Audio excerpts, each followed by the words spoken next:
මංගේ දරුවා අවුරුදු 23ක් විතර වෙනකන් ගඟ කැලක වැටලා මැරෙන්න දෙන්නේ නැතුව, අතක් පයක් කැඩෙන්න දෙන්නේ නැතුව, ඇක්සිඩන්ට් එකක් වෙන්න දෙන්නේ නැතුව, තුවාලයක් කරගන්න දෙන්නේ නැතුව අම්මලා තාත්තලා දුකෙන් හදන්නේ කොහොම හරි මේ දරුවා හෙට දවසේ ලක්ෂපාන විදුලි බලාගාරයේ විදුලි ඉංජිනේරුවෙක් විදියට එළියට එනවා දකින්න ආසාවෙන් කියලා අම්මලා කියනවා. එහෙම හදන ළමයාට තමයි ඔය ගියාට පස්සේ ඔය විශ්වවිද්‍යාල පද්ධතිය තුල ඉන්න අර පූර්ණ ඇරියස් කාර්යෝ ටික ඇවිල්ලා පහර දෙන්න ගන්න. ප්‍රශ්න කරන්න ගන්නේ. ඕවට ඉතින් අර මෙහි ඉන්න එළියේ ඉන්න කට්ටිය කියන අපේ කාලෙත් ඕවා තිබ්බා සුළු සුළුවට තිබ්බේ මේකයි කියලා. සුළු සුළුවට නෙමෙයි මේ විශ්වවිද්‍යාලේ පාලන අධිකාරියයි ඔක්කොම කිසිම වැඩක් ඇති කණ්ඩායමක් නෙමෙයි. කෙලින්ම කියනවා නම් මේගොල්ලෝ කවදද මේ ශිෂ්‍යයන්ට විරුද්ධව විනය ක්‍රියාමාර්ග ගත්තේ. ප්‍රවෘත්තියක් අපි පළ කරා අවුරුද්දකට ඉස්සෙල්ලා එවැනිම සිදුවීමක් මේ ජ්‍යෙෂ්ඨ උත්තමියෝ කියන කට්ටිය පහර දීලා ළමයෙකුට සිදුවෙච්ච අසාධාරණයක් ගැන. ඒකටත් කිව්වා විමර්ශනයක් දානවා කියලා. විමර්ශනේ රෝල් කරලා තියාගෙන ගහගෙන ඉන්නව මිසක් ඒක එළියට එන්නේ නැහැ. පන්ති තහනමක් කරන්නේ නැහැ. වැරදි නම් වැරද්දට දඬුවමක් දෙන්නේ නැහැ. මේගොල්ලෝ ඩිග්‍රී ගන්න ඕන කට්ටියනේ කියලා කියනවා. ඕවිටිකල සමන්තගේ සිද්ධියේ ඉඳලා ඊට ඉස්සෙල්ලා සිදුවීම් වල ඉඳලා ගත්තොත් මේ රටේ ඉතිහාසයේ නවක වදේ හින්දා කාන්තාව විඳපු දුක මේවා ඕනතරම් කතා කරලා තියෙනවා. ඒවා මෙරි මෙරි මිනිස්සු ජීවත් වෙන්නේ කොහොමද? තමන්ගේ ජීවිත කාලෙම විඳවනවා මේ වගේ දේවල් එක. හරි විශ්වවිද්‍යාල ප්‍රජාවක් නම් කියන්න ඕන ඉස්සෙල්ලා මේ උපකුලපතිතුමාගේ ඉඳලා ඔක්කොම කට්ටිය මොනවද මේවට ගත්ත ක්‍රියාමාර්ග කියලා. ඔක්කොම ටික තියාගෙන ශිෂ්‍යයන්ට බයෙ ඉන්නේ. ශිෂ්‍යයන්ට බය නැත්තම් ගත්ත ඔය කමිටු දැම්මට වැඩක් තියෙනවද? ඔයගොල්ලෝ කමිටුවෙන් දීපු නිර්දේශ මොනවද ක්‍රියාත්මක කරේ කියලා කියන්නේ මේක අවුරුද්දකට ඉස්සෙල්ලා සිද්ධියද? මුකුත් කළා නැහැ. කමිටුව ගත්තා. දැම්ම වාර්තාව තියාගෙන ඉන්නවා බලාගෙන ඉන්නවා. ඒගොල්ලොත් එක්ක වැඩි ගැටෙන්න යන්න හොඳ නැහැ අපි ඉන්නවා. අන්නේ වැනි මානසිකත්වයක් තියෙන්නේ ওই ප්‍රජාව ඇතුලේ. හින්දා මේක මේ එහෙමයි මේක සුන්දරයි විශ්වවිද්‍යාල කියන්නේ ඒ වගේ තැන් නෙමෙයි කියාගෙන ඉන්න තියෙනවා. එතකොට ලංකාවේ නීතිය තියෙනවා දඬුවම් තියෙනවා. මොකද 1998 අංක 20 මේ අධ්‍යාපන ආයතනවල නවක වදය සහ වෙනත් ස්වරූපයේ ওই සාහසික ක්‍රියාවන් තහනම් කිරීමේ පනත තියෙනවා. ඒතර නවක වදයට එරෙහිව ලංකාවේ ක්‍රියාත්මක වන ඒ කියන්නේ මූලිකම ප්‍රතිපාදනය ඕක. මේකේ අර මට මතකද දෙවනි වගන්තිය ගත්තොත් අධ්‍යාපන ආයතනයක් තුලදී එක්ක පිටතදී මේ නවක වදය සිදු කරනවා නම් එක්ක නවක වදය සිදු කරන්න සහභාගී වෙනවා නම් අය මේ පනත ක්‍රියාත්මක කළ දඬුවම් ලබා දෙන්න පුළුවන්.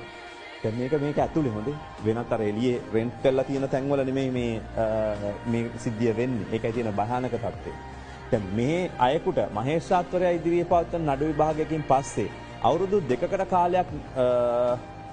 කාලයක් නොඉක්මන දඬුවමක් දෙන්න පුළුවන්. ඒ වගේම බරපතල වැඩ සහිතව බන්ධනාගාරගත කරන්න පුළුවන්. මේ ශිෂ්‍ය කතා නෑ මේගොල්ලෝ. දැන් ඔතේ 16ට අඩු නෑ මේගොල්ලෝ. නවක වදයට මේ ලක් වෙච්ච තැනැත්තන්ට සිද්ධ වෙච්ච ඒ හානියේ ස්වභාවය සලකලා බලලා වන්දි උනත් ගන්න පුළුවන්. ඒ විතරක් නෙමෙයි මේකේ තුන්වන වගන්තිය කියලා තියෙනවා නවක වදය සිදු කරන අතරතුර අධ්‍යාපන ආයතනයේ ශිෂ්‍යයෙක් හරි ඒ කියන්නේ කාර්ය මණ්ඩලයේ සමාජිකයෙකුට හරි ඒ කියන්නේ ලිංගික අඩත්වයටම බරපතල තුවාල සිදු කිරීමක්.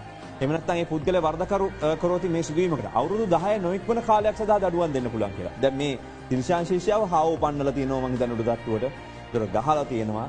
ඒ වගේම තමයි ඔහුව යට ඇඳුමින් ඉඳලා තියෙනවා. කොට කලිසමින් ඉඳලා තියෙනවා. ඉතින් මේකත් එක්ක ඇති වෙන පීඩාව. ඉතින් මෙන්න මේ අගතියටපත් වෙච්ච කණ්ඩායම් වලට වන්දි ගෙවන ක්‍රමය පවා සකසලා තියෙනවා. ඒ වගේම ලිංගික අතවරයක් කරොත්, බරපතල තුවාලයක් සිදු කරොත්, මරණයක් කරොත් මේ අපරාධ වලට ලංකාවේ දණ්ඩ නීති සංග්‍රහය යටතේ මේ දැඩි දඬුවම් දෙන්න පුළුවන්. මානව හිමිකම් කඩවීම යටතේත් නඩු දාන්න පුළුවන්. ඒ කියන්නේ ආණ්ඩුක්‍රම ව්‍යවස්ථාවේ තියෙන මූලික අයිතිවාසිකමක් විදියට ඔය කිසිම තැනැත්තෙක් වද හිංසාවලට ක්‍රූර අමානුෂික අවමන් සහගත සැලකිල්ලකට දඬුවමකට යටත් නොවිය යුතුයි කියලා. එහෙම වෙද්දී වද හිංසා කියන්න සම්බන්ධයෙන් පවා අර්ථකථනයන් කරලා තියෙනවා. ඒ කියන්නේ ශාරීරික වද හිංසා විතරක් නෙමෙයි මානසික වද හිංසාත් මේකේ තියෙනවා. ශ්‍රේෂ්ඨාධිකරණ නඩු කිහිපයක මේක තහවුරුලා තියෙනවා. හැබැයි මොනවද කරලා තියෙන්නේ විශ්වවිද්‍යාල පරිපාලනය? ඒ වගේම මේගොල්ලෝ පරිපාලනය කරන්නේ නැතුව අතේ තියෙන එක පොලිසියට යන්න ඕනේ. පොලිසියට යන ඉතුරු ක්‍රියාමාර්ග ගන්න දෙනවා. එහෙම ගන්න දෙන්නෙත් නැහැ. ඉතින් බරපතල තත්ත්වයක් තියෙන්නේ මේ විශ්වවිද්‍යාලය ඇතුලේ. ඔය හැමෝදාම වහගෙන ඉන්නවා. පුළුවන් මිනිස්සු ටික ජීවිතේ ගොඩ යනවා. දැන් අනිත් මිනිස්සු ටික ඇත්තටම විශ්වවිද්‍යාල ප්‍රජාව විදිහට ඕගොල්ලෝ විශ්වවිද්‍යාල ආචාර්යවරු ඉඳලා ඔක්කොම එක දවසක් කොට කලිසම් ඇදගෙන යන්න ඕන හරනම් විශ්වවිද්‍යාලෙ. මම කියන්නේ මේක එකපාර සමාජචලයට ලක් වෙන යෝජනාවක් වෙන්න පුළුවන්. ඔක්කොම කොට කලිසම් ඇඳගෙන යන ඔය විශ්වවිද්‍යාල පරිපාලනයේ ඉන්න උත්තමයන්ගේ තියෙන මොලේ වෙනස් කරන්න. එක දවසක් ආචාර්යවරු ටිකෙන් දැන් අදන් ගිලා උගන්වන්න මේ ශිෂ්‍යයා මැරුණේ තමන්ගේ සරසවියේ ශිෂ්‍යෙක්. මේක පණිවිඩයක් දෙන්න මෙහෙම වෙන්න බෑ. මේ අපේ යටතේ එහෙම වෙන්නේ නෑ කියලා. අනිත් සරසවි ශිෂ්‍යයෝ ටිකත් එකතු වෙලා ඔය කොට කලිසම් සම්ප්‍රදාය ගන්න. මහනුවරට සමහර පාරවල් වල යන්න බෑ. ගලාන්දී ඉඳලා එහාට යනකොට වෙලා ඒකේ කොට කලිසමක් ඇඳගෙන ගියොත් මේක විශ්වවිද්‍යාල පරිපාලනයේ සතුව තියෙන ප්‍රදේශයක් මහපාරක්. එහෙම කියනවා.